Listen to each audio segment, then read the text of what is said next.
कथेचं नाव आहे अघटित भाग पहिला. अशा खूप घटना घडत असतात ज्यांचा अर्थ समजत नाही, त्यांचे मूळ सापडत नाही, एकात गूढ कधीच उलगडत नाही. पण अशा गोष्टी घडत असतात. सत्य की आभास, स्वप्न की अस्तित्व काहीच उमगत नाही. कधी वाटतं भीतीचे सावट आहे, कधी वाटतं अतिविचाराची चुकी आहे. पण कितीही म्हटलं तरीही काही गोष्टीचा उलगडा कधीच होत नाही. त्या घडतात आणि आयुष्याला बदलून जातात, पण सत्य समजत नाही. अशीच एक कथा. कुसुम एका लहानशा खेड्यात राहणारी तिशीची बाई. खेड्याच्या वेशीवर अगदी जंगलाशेजारी तिचे झोपडीवजा छोटं घर होते. घराच्या अंगणात एक गाई बांधलेली, 2 शेळ्या बांधलेल्या होत्या. घरात ती आणि तिची आई दोघीच राहत असत. कुसुमचे लग्न झाल्यानंतर एका महिन्यात तिच्या नवऱ्याचा मृत्यू झाला. सासरच्यांनी तिला पांढऱ्या पायाची म्हणून घरातून हकलावून दिले. कुसुमचे बाबा तिच्या लग्नाआधीच मरण पावले होते. आई एकटीच राहत होती. तेव्हापासून दोन्ही मायलेकी एकत्र राहू लागल्या आणि घर चालवू लागल्या. आई आणि ती लोकांच्या मळ्यात कामाला जात आणि त्यातून घर चालवत होते. गरजेपुरते पैसे मिळवून दोघी मायलेकी आनंदाने राहत होत्या. दोघींचे आयुष्य आनंदात चालले होते. पण कुसुमच्या आईला कधीकधी तिच्याकडे पाहून दुःख व्हायचे. तिच्या माघारी तिचं काय होणार हे तिला कळत नव्हते. असेच दिवस निघून जात होते. एके दिवशी पहाटे कुसुम सकाळी अंगणात कचरा काढत होती. पक्ष्याचा आवाज आज नेहमीपेक्षा जास्त आहे असे तिला जाणवत होते. तेव्हा अचानक तिच्या अंगणातल्या झाडावर एक मोर येऊन बसला. आज मोर, तो पण घरापाशी, तिला कळेना. आणि तोही न घाबरता. किती वेळ तो तसाच बसून होता. तिचे अंगणही झाडून झाले. तो मोर अंगणात आला आणि ओरडू लागला. जणू काही तिला काहीतरी सांगण्याचा प्रयत्न होता. थोड्याच वेळात तो तिच्या अगदी जवळ येऊन थांबला. कुसुमला नवल वाटले आणि तो परत जंगलाच्या दिशेने जाऊ लागला. जाता जाता तो सारखं मागे वळून पाहून ओरडत होता. त्याला पाहून का कोण जाणे त्याच्या मागून जावे असे कुसुमला वाटू लागले आणि त्यांच्या मागोमाग ती चालू लागली. चालता चालता ती जंगलाच्या दुसऱ्या बाजूला जाऊन पोचली होती, जिथे शहरातून कचरा आणून टाकला जात असे. तिथे येऊन तिला जाणवलं पक्ष्यांचा किलबिलाट जास्त आहे. तो मोर तिथे येऊन थांबला आणि मोठ्याने ओरडू लागला. त्याच्या आवाजात एक वेगळाच केविलवाणा स्वर जाणवत होता. काही वेळाने त्या ओरडण्याच्या आवाजात आणि कुठला तरी आवाज एकत्र येऊन तिच्या कानी पडू लागला. तो आवाज कसला आहे हे ती जाणण्याचा प्रयत्न करू लागली. तितक्यात मोराचे ओरडणे बंद झाले आणि त्यातला दुसरा आवाज स्पष्ट ऐकू येऊ लागला. तो आवाज एक लहान मुलाच्या रडण्याचा होता. कुसुम हळूहळू आवाजाच्या दिशेने पावलं टाकू लागली. त्या कचऱ्याच्या ढिगाऱ्यात एका रक्ताने माखलेल्या कापडात तिला हालचाल दिसली. मनात भीती जाणवत होती. तरीही धीर एकटवून ती त्या हलणाऱ्या कपड्यापर्यंत गेली आणि पाहिले तर त्यात एक गोंडस टप्पोऱ्या डोळ्याचे गोरेपान बाळ होते. त्याला पाहून क्षणात तिने त्या बाळाला उचलून घेतले आणि शांत केले. त्या बाळाचं काय करावं हे कुसुमला कळेना. ती बाळाला उचलून घरी घेऊन आली. कुसुमची आई तिची घरी वाट पाहत होती. अचानक कुसुम कुठे गेली हे तिला कळेनासे झाले. तितक्यात तिला जंगलाच्या दिशेने कुसुम येताना दिसली. घरी आल्यावर जेव्हा कुसुमच्या हातातले बाळ बघून त्या स्तब्ध झाल्या. कुसुमने सारी हकीकत सांगितली. दोन्ही मायलेकींना काय करावे कळत नव्हते. साध्या खेड्यात राहणाऱ्या बायका, रूढी परंपरा जपणाऱ्या, खेड्याबाहेर न पडलेल्या, सरपंच, पाटील याखेरीज कोणत्याही कायद्यांच्या व्यक्तींना न ओळखणाऱ्या, अशा या दोघींना काय करावे सुचत नव्हते. पण कुसुमची आई बोलली, हे देवाचं देणं आहे. माझ्यानंतर तुझं कोणी नसेल याची चिंता होती मला. बघ, देवानेच तुझी ओटी भरली. कुसुमलाही काही क्षणातच त्या बाळाचा लळा लागला होता. तिने त्या बाळाला स्वतःकडे ठेवायचं ठरवलं. ते बाळ हळूहळू मोठं होत होतं. कुसुम आणि तिच्या आईची दैनंदिनी चालू होती. पण त्यात आलेल्या बाळामुळे बदल झाला होता. लहान मुलाला घरात एकटे ठेवू शकत नाही आणि काम केल्याशिवाय पैसे नाहीत, म्हणून दोघी बाळाला घेऊन जाऊ लागल्या. पण सोबत इतराचे प्रश्नही होतेच. म्हणून कुसुमच्या आईने एक थाप मारली. कुसुमच्या मावशीची मुलगी म्हणजे कुसुमची मावस बहीण, तिच्या नवऱ्याने तिला दुसऱ्या बाईच्या नादी लागून सोडली आणि तिने जीव दिला. तिची आई नाही, मग तिची माय मीच. तिचं तान्हं लेकरू सोडून गेली. मग मीच त्याला माझ्यासोबत घेऊन आले.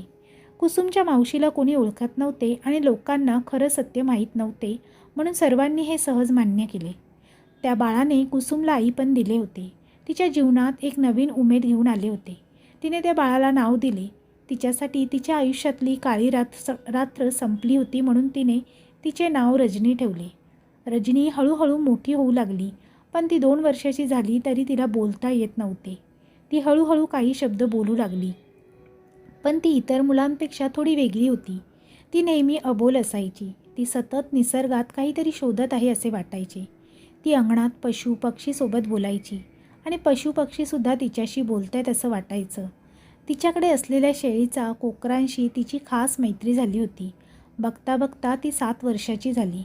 कुसुमची आई 2 वर्षापूर्वीच निधन पावली. ती आणि रजनी आता दोघीच राहत होत्या. कुसुम मळ्यात इतर बायकांसोबत काम करत होती. तेव्हा इतर बायकांची कुजबूज तिच्या कानावर ऐकू आली. एक बाई बोलत होती, फक्त पायाचे तुकडे सापडले आणि नुसतं रगत सांडलेलं होतं समधीकडे.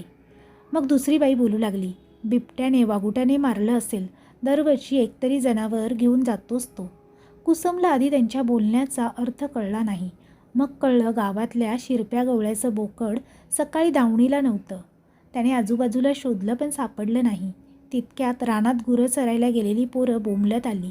झुडपात त्यांना लटकलेलं बोकड्याचे पाय दिसले आणि सगळीकडे रक्त सांडलेलं होतं. सगळी माणसं यावरच चर्चा करत होती. 2 दिवस निघून गेले. लोक या गोष्टीला विसरून आपापल्या कामात मग्न होती. कुसुमची पण रोजची कामं चालू होती. आज पाटलाच्या आवरात कौल तोडणीचं काम होतं. पावसाळा जवळ आला होता. शेतीची मशागत करायची होती. त्यामुळे पालापाचोळा, सुकी, जुनी झाडं काढणे काम चालू होतं. गोवरी गोळा करणं, इतर अनेक कामं आवरात चालू होती. तेव्हा गावातला माद्या गवळी तिथेच विचारपूस करत आला. त्याच्या शेळ्या कालपासून आल्या नाहीत तर कोणाला कुठे दिसल्या का? सर्व नकारार्थी मान हलवत होते. ही खबर पण वाऱ्यासारखी गावभर पसरली होती. कुणीतरी त्यांच्या शेळ्यांची मुंडकी लोहरांच्या शेतात पाहिल्याचे सांगितले आणि माद्याने या लोहरांना शेळ्या मारून खाल्ल्या असे आरोप लावले. लोहराने त्याने असे काही केले नाही असे तो बोलत होता. प्रकरण वाढलं आणि चावडीत गेलं. चावडीने दोघांचं म्हणणं ऐकून घेतलं आणि उद्या यावर निर्णय दिला जाईल असे सांगितले. दुसऱ्या दिवशी कामावर जात असताना श्यामला काकी मोठमोठ्याने शिव्या देत ओरडत होत्या. मुडद्या बसवला तुमच्या, माझ्या कोंबड्या चोरल्यान, पचल्यान नाही तुम्हाला, आणि हाताची बोटं मोडत होत्या. आता अशा घटना वारंवार होऊ लागल्या. कोणाचं बोकड, कोणाच्या कोंबड्या, कोणाच्या शेळ्या गायब होऊ लागल्या. कधी 1 दिवसाआड, कधी 2 दिवसांनी, कधी 4. आता गावात चिंता पसरली होती. सर्व गावकऱ्यांना एका ठिकाणी गोळा व्हायला सांगितले. सरपंच, पाटील, गावातली मोठी माणसं जमा झाली. सरपंच बोलू लागले, हे प्रकरण काय साधं वाटत नाही. कोणीतरी जाणून बुजून असे करते. कोणीतरी गावात येऊन आपल्या कोंबड्या शेळ्या नेते. त्यांचा बंदोबस्त करायला पाहिजे. गावात कोण नवीन माणूस दिसलं तरी त्यांची चौकशी करा आणि आपण पाळत ठेवूया, गस्त घालूया. आठवड्यावर शांत निघून गेला. सर्व शांत होते. गावकऱ्यांनी पण गस्त थांबवली, पण सर्व आपल्या शेळ्या, बोकडवर, कोंबड्यांवर नजर ठेवून होते. दुसऱ्या दिवशी गावात जी बातमी पसरली त्यानंतर प्रत्येक गावकरी घाबरला होता. गावात राहणाऱ्या वासू शेजारची गाय काल आली नाही म्हणून तो 4 जणांना सोबत घेऊन रानात शोधायला गेला तर त्याची गाय मेलेली सापडली. तिला पूर्ण फाडली होती. अक्षरशः अमानुषपणे तिला खाल्ले होते. तिच्या अंगावरचे घाव बघून ते जनावर किती भयंकर असेल याची कल्पना करवत नव्हती. गावात ताबडतोब सभा बोलावली. वासू जोरजोरात रडत होता. माझी सोन्यासारखी गाय कधीच एकली नाही राहायची. हाक दिली की धावत यायची मागं. एकदा वाघानं हल्ला केला तेव्हा शिगावर उचलून टांगून दिलान होता. तेव्हापासून जरा जरी कुठे वाघ बिबट्यांनी चाहूल लागली की धावत ओरडत यायची. कशी काय गावली कळत नाही. अगदी राक्षसावानी मारली रे. तिथेच बसलेले राघू आजोबा सर्व ऐकत होते. त्यांच्या पिढीतले 1-2च गावात राहिले होते. वय वर्ष 85 तरीही अजून शरीर काठी व्यवस्थित. ते वासूचं बोलणं नीट ऐकत होते. त्यांच्या मनात शंकेची पाल चुकचुकली होती. ते वासूला बोलले, वासू, मला तुझी जरा गाय दाखवतोस का? सर्व गावकऱ्यांना काही कळले नाही, पण वयाने मोठे असल्याने सरपंच आणि पाटलांनी त्यांच्या म्हणण्याप्रमाणे वासूची गाय बघायला गेली. राघू आजोबा खूप वेळ बघत होते. त्यांच्या चेहऱ्यावर एक गंभीर भीती होती. सर्व पुन्हा चावडीत आले. राघू आजोबांनी त्यांच्या पिढीतल्या काही जाणकार लोकांना निरोप धाडला. ते सर्व जमा झाले आणि राघू आजोबा सांगू लागले, आपल्या गावात होणाऱ्या घटना काही साध्यासुध्या नाहीत.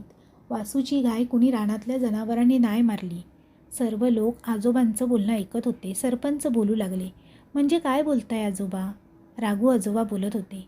तुम्हा सर्वांना माझे म्हणणे पटणार नाही कदाचित, पण घडणाऱ्या घटना आणि आता या वासूची गाय पाहून माझी खात्री झाली आहे. तो परत आलाय आणि आता हे काय थांबणार नाही. सरपंच म्हणाले, कोणाबद्दल बोलताय? आम्हाला काही समजत नाही. राघू आजोबा म्हणाले, मी जे बोलतोय ते खरं आहे. काही वर्षापूर्वी जेव्हा 12-13 वर्षांचे होतो तेव्हा आतासारख्या मोटारगाडी, सायकली, बैलगाडी, ट्रॅक्टर असे काही नव्हते. पायीच प्रवास करायचे एका गावातून दुसऱ्या गावात जायला. आडवळणाच्या लवकर पोचणाऱ्या जंगलाच्या रस्त्याने जायचे. आपल्या लोकांनासुद्धा शेजारच्या गावात जायला जंगलातून जावे लागायचे. पण जंगलातून जाण्यासाठी बळी द्यावा लागायचा. जंगलात म्हणे राक्षस राहायचा. जर कोणाला या गावातून त्या गावात जायचं असेल तर सोबत एखादं कोंबडं किंवा बोकड घेऊन जायचं. जाताना जंगलात सोडून द्यायचे, म्हणजे राक्षस ते घेऊन जायचा आणि जाणाऱ्या लोकांच्या वाटेत आडवा नाही यायचा. एका दोघांनी त्याला पहिल्याचं सांगितलं होतं. असाच एकदा एक माणूस आमच्या गावात आला होता. त्याला पलीकडच्या गावात जायचं होतं. त्याला आम्ही सांगितलं, आमच्या गावातून पलीकडच्या गावात जायचं असेल तर जंगलातून जावे लागेल.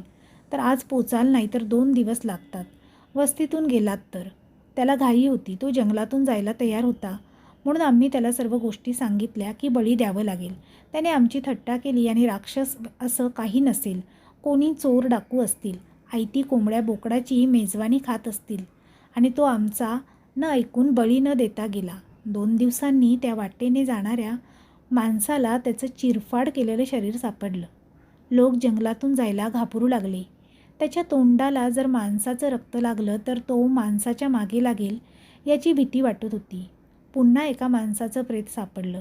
लोकांना कळून चुकलं, त्याच्या तोंडाला माणसाचं रगत लागेल. लोकांनी जंगलातून जाणे बंद केले. पण ती राक्षस वस्तीत येऊ नये म्हणून दर आठवड्याला गावातून एका घरातून एक कोंबडं किंवा शेळी, बोकड जंगलात वेशीवर सोडलं जायचं. तेव्हापासून ती परंपरा चालू होती. हळूहळू बदल झाले, रस्ते आले, जंगल कापली गेली. जंगलात 1-2दा वणवा लागला. त्यानंतर जेव्हा बळी देण्यासाठी सोडलेले बोकड परत आले तेव्हा सगळ्यांना वाटले चुकून वाचलं असेल. मग त्यानंतर काही काळ असेच चालू राहिले. दिलेले बळी परत येत असत. त्यानंतर अशी कोणतीच घटना घडलीही नाही की राक्षसाचं अस्तित्व जाणवावं. मग बळी देणं हळूहळू बंद झाले. जंगल तोडून त्या जमिनीचा शहरातील कचरा टाकायला उपयोग होऊ लागला आणि जंगलाच्या शेजारीच 2 गावांना जोडणारे पक्के रस्ते आले. लोक ये जा करू लागली आणि आता कित्येक वर्षांनी अशा घटना घडल्या ज्या त्या घटनांशी संबंधित आहे. सर्व गाव एकमेकांच्या तोंडाकडे बघत होते. जुन्या लोकांनी याबद्दल आपल्या घरच्यांकडून ऐकलेले होते. गावकऱ्यांना काही कळत नव्हते. राघू आजोबा जे बोलतात तेच खरं असेल तर गावावर खूप मोठे संकट ओढवले होते. सगळ्यांच्या चेहऱ्यावर फक्त चिंता होती. संध्याकाळ व्हायला आली होती. सर्व गावकरी घरी परतले. सरपंचांनी गावात फतवा काढला. काळोख पडायच्या आत सर्वांनी आपली गाई गुरे बांधून ठेवावी. पाळलेल्या कुत्र्यांना बांधून ठेवू नका. घराचे दरवाजे नीट लावून घ्या आणि उद्या सर्वांनी चावडीवर या. ती रात्र लोकांसाठी काळ रात्र होती. सर्वजण जीव मुठीत घेऊन होते. कुसुमला गावकऱ्यांनी गावातच राहायला सांगितलं होतं. ती तिच्या सोबतच्या काम करणाऱ्या बाईसोबत थांबली. तिचा नवरा बाहेर गावी गेला होता कामासाठी. सासू आणि ती एकली घरात होती. त्यामुळे तिने कुसुम आणि रजनीला त्यांच्या घरात थांबवून घेतले. कुसुम घराच्या एका कोपऱ्यात गोधडी टाकून रजनीला घेऊन पहुडली. तिच्या मनात ही विचारांचं वादळ चालू होतं. ती लहान असताना राक्षसाची कहाणी ऐकली होती. तिची आजी सांगायची राक्षसाची कथा. राक्षस विद्रूप दिसायचे, मायावी होते, त्यांना रूप बदलता यायचे, त्यांच्याकडे वश करायची शक्ती असते, अशा खूप गोष्टी तिने ऐकल्या होत्या. बाबांच्या मृत्यूचे कारणसुद्धा कुठे ना कुठे यात लपले होते. ती 16 वर्षाची असताना तिचे बाबा सरपणासाठी लाकूड गोळा करायला जंगलाच्या शेजारी असलेली जुने झाडे तोडत होते. तीही त्यांच्यासोबत गेली होती. तेव्हापर्यंत जंगलात बळी देण्याची प्रथा बंद झालेली होती आणि तिच्या पिढीसाठी ही आजीबाईची गोष्ट झाली होती. त्यामुळे भीतीचे असे कोणतेच वातावरण नव्हते. तितक्यात जंगलातून किंकाळी ऐकू आली. गावात त्या किंकाळीचा आवाज पोचला नसेल, कारण रस्त्यांची कामं चालू होती. ट्रक, ट्रॅक्टर याच्या आवाजात ती किंकाळी गायब झाली होती. पण कुसुमला आणि तिच्या बाबांना ती स्पष्ट ऐकू गेली होती. कुसुमला बाबांनी तिथेच थांबवले आणि स्वतः त्या किंकाळीच्या दिशेने गेले. खूप वेळ झाला बाबा आले नाहीत म्हणून कुसुम गावकऱ्यांना बोलवायला जाणार तितक्यात तिचे बाबा धावत तिथे आले आणि तिचा हात पकडून परत जोरात धावू लागले. गावाच्या वेशीत आल्यावर कुठे ते थांबले. त्यांच्या चेहऱ्यावर भीतीखेरीज काहीच दिसत नव्हते. काहीतरी भयंकर त्यांनी पाहिले आहे असे वाटत होते. त्यानंतर कित्येक दिवस तिने तिच्या बाबांना झोपेतून खाडकन उठताना पाहिले. जणू काही मनात काहीतरी साचले आहे जे झोपू देत नाही. हळूहळू तिच्या बाबांची तब्येत ढासळत होती. त्यांना कोणीतरी जगू देत नाही असे वाटायचे. आणि एके दिवशी कुसुमची आई कुसुमच्या बाबांना सकाळी उठवायला गेली तेव्हा तिचे बाबा या जगात नव्हते.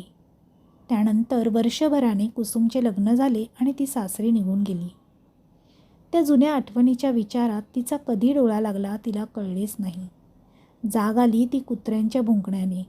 अजून सकाळ झाली नव्हती पण कुत्री मात्र जोरजोरात ओरडत होती. तिने रजनीला जवळ ओढून घेण्यासाठी हात सरसावले तर तिच्या लक्षात आले की ती जवळ नव्हती. कुसुमच्या मनात धस झाले. तितक्यात तिचं लक्ष मिणमिणत्या उजेडात मांजराला गोंजारत बसलेल्या रजनीकडे गेले. तिला हायसे वाटले. एक क्षण तिने रजनीकडे पाहिले आणि आज पहिल्यांदा तिच्या चेहऱ्यावर काही भाव आहेत असे तिला वाटले. तिच्या चेहऱ्यावरील ते भाव खूप वेगळे जाणवत होते. तिने रजनीला हाक मारली. कुसुम म्हणाली, रजनी काय करतेस तिकडे? ये इकडे झोपायला. तशी रजनी उठली आणि कुसुमपाशी आली. कुसुमने तिला आपल्या उराशी कवटाळून घेतले. कुसुम म्हणाली, अशी एकली कुठे जाऊ नको. तुझ्यात जीव आहे माझा. तुझ्याकडे बघून जगते मी. तुला काय झालं तर माझा जीव बी नाही राहायचा. कुसुमचे डोळे पाणावले होते. कुत्र्यांचे भुंकणे चालूच होते. रजनी खिडकीतून बाहेर भुंकणाऱ्या कुत्र्यांकडे पाहत होती. कुसुम रजनीला जवळ घेऊन परत झोपी गेली. थोड्या वेळाने कुत्र्यांचे भुंकणे पण बंद झाले. सकाळ झाली. एक एक करून सगळे गावकरी घरातून बाहेर आले. सगळ्यांच्या मनात काल रात्री काही घडलं तर नाही याची भीती होती. पण 2-3 तास होऊन गेले पण अशी कोणतीच बातमी कानी ऐकू आली नाही. सरपंचांनी सांगितल्याप्रमाणे सर्व चावडीवर गोळा झाले. यापुढे काय करायचे कोणाला काही सुचत नव्हते. आजोबांचे म्हणणे जर खरे आहे तर यावर उपाय काय? गावाला या संकटातून कसे तारणार? सरपंच पाटील यांनी राघू आजोबांना विचारलं, काका यावर इलाज काय आहे? हे सर्व कसे थांबवावे? गावकऱ्यांच्या जीवाला धोका होऊ शकतो. राघू आजोबा बोलू लागले, मला पण काही कळत नाही. या इतक्या वर्षानंतर त्याचे अस्तित्व दिसून येऊ लागले. या संकटातून आता तीच वाचवू शकते. देवी दुर्गेने जसे महिषासुरला मारून लोकांचे भले केले तसे ती आपलेही करेल. गावच्या टेकडीवर देवीचं मंदिर आहे. तिला साकडं घालूया. ती सर्वांची आई आहे. आता तीच मार्ग दाखवेल. सर्वजण देवीला साकडे घालायला टेकडीवर आले. देवीला आपले दुःख सांगितले आणि तिच्याकडे याचना करू लागले. टेकडीवर देवळाच्या शेजारी झोपडी बांधून गेली कित्येक वर्ष देवळाचे पुजारी राहत होते. वयस्कर असे 70 गाठलेले, अनुभवाने भरलेले. नियमाने देवीची पूजा करणे आणि इतर गावात जिथे बोलावणे असेल तिथे जाऊन पूजा अर्चा करून जे काही मिळेल त्यात आपला उदरनिर्वाह करणे ही त्यांची दिनचर्या होती. या मंदिरात त्यांनी फारसे कोणाला येताना पाहिले नव्हते. बायका पोरी ओटी नारळ द्यायला येत असत. कोणी नवस करायला, कोणी नवस फेडायला. याखेरीज कोणी नसायचे. आज अख्खे गाव आलेले पाहून त्यांनाही आश्चर्य वाटले. नक्की काहीतरी घडले असावे हे जाणून ते झोपडीमधून बाहेर आले आणि पुजारी देवळाच्या दिशेने आले. त्यांनी गावकऱ्यांचे साकडे ऐकले. पुजारी काकांनी याबद्दल ऐकलेले होते. बळी देण्याची प्रथासुद्धा त्यांच्या आजोबांच्या सांगण्यावरून सुरू केली गेली होती. त्यांचे घराणे देवीच्या पुजाऱ्यांचे होते. पिढीने चालत आलेला वारसा होता. त्यांचे सर्व म्हणणे ऐकून ते गावकऱ्यांसमोर आले. त्यांना पाहून सर्वांनी त्यांना नमस्कार केला. आता पुढे पुजारी गावावरील संकट दूर करण्यासाठी कुठले उपाय सांगतील आणि गावावरील संकट दूर होईल की नाही हे आपण पाहूया पुढच्या भागात, म्हणजेच दुसऱ्या भागात. जर तुम्हाला आजची ही कथा आवडली असेल तर कमेंट बॉक्समध्ये कमेंट करून नक्की कळवा. तसेच चॅनेल आवडला असेल तर चॅनेलला लाईक करा आणि शेअर करा आणि त्याचप्रमाणे चॅनेलला सबस्क्राईब करा. तसेच बेल आयकॉनवर क्लिक करून ऑलवर सेट करा, म्हणजे तुम्हाला नवनवीन व्हिडिओचे नोटिफिकेशन लगेचच मिळतील आणि अशाच नवनवीन कथा पाहायला मिळतील. तोपर्यंत सर्वांना बाय बाय. धन्यवाद.